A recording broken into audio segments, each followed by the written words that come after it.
C'est dans le deuxième plus grand parc industriel de la province de Liège que l'entreprise Procoplast, spécialisée dans l'injection plastique pour le secteur automobile, a décidé d'installer ses nouvelles infrastructures. Un investissement de 10 millions d'euros pour une nouvelle surface de 9000 m². Si la société s'agrandit aujourd'hui et est l'une des plus compétitives de son secteur, ça n'a pas toujours été le cas. Procoplast revient même de loin. Alors effectivement, 2008-2010 étaient des années noires. Où on ne savait plus comment on s'appelait, où on imaginait qu'on n'en avait plus que pour quelques mois. Et à ce moment-là, on est à l'écoute de nos clients, on est à l'écoute du marché. Et effectivement, nos clients nous disent il faut toujours produire moins cher.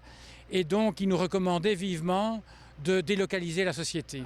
Une issue inconcevable pour la société qui décide alors de recentrer son activité sur la production de pièces plastiques à haute valeur ajoutée, certifiées zéro défaut, à destination des équipementiers automobiles allemands tels que Bosch, TRW, Ella ou encore Kickert. Procoplast fabrique des boîtiers dans lesquels viennent se mettre de l'électronique, parce que vous savez qu'il y a de plus en plus d'électronique dans les voitures. Alors concrètement, ces pièces sont des boîtiers ABS, des boîtiers airbag, des boîtiers pour les phares au xénon et plein d'autres boîtiers qui serviront à réduire la température des composants électroniques dans les voitures. En 2014, l'entreprise a livré plus de 105 millions de pièces à ses clients. Une voiture sur deux serait ainsi équipée de la technologie Procoplast. Et pour garder une longueur d'avance sur ses concurrents, l'entreprise n'a pas hésité à investir dans l'automatisation avec l'aide de la région wallonne.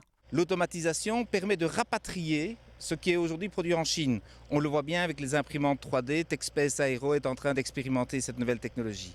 2, ça permet de répondre aussi au problème des salaires élevés, puisque en faisant de l'automatisation, on abaisse le prix de revient de la production et en réalité, ça permet de maintenir de l'emploi ici plutôt que de le délocaliser. 3, ça fait de nouveaux métiers. Il est clair que les machines doivent être entretenues, les machines doivent être construites et ça c'est de nouveau de l'emploi ici en Europe et spécialement dans notre pays. Et donc c'est vrai qu'il y a un risque, mais je pense que c'est aussi formidablement de nouvelles opportunités et que Procoplast montre bien que ces opportunités, on peut les saisir. Ce qui permet à Procoplast d'afficher un chiffre d'affaires de plus de 20 millions d'euros. Elle occupe plus de 80 personnes et est toujours à la recherche de nouveaux collaborateurs. Les profils recherchés sont d'un côté des chercheurs en recherche-développement, de l'autre des électromécaniciens, des personnes aussi en production.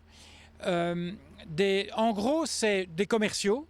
Donc toute personne qui a une valeur ajoutée et une expertise dans notre secteur peut poser sa candidature et elle sera analysée avec la plus grande attention. Avec ce nouvel outil, la direction espère employer à terme 120 personnes et atteindre un chiffre d'affaires de 30 millions d'euros.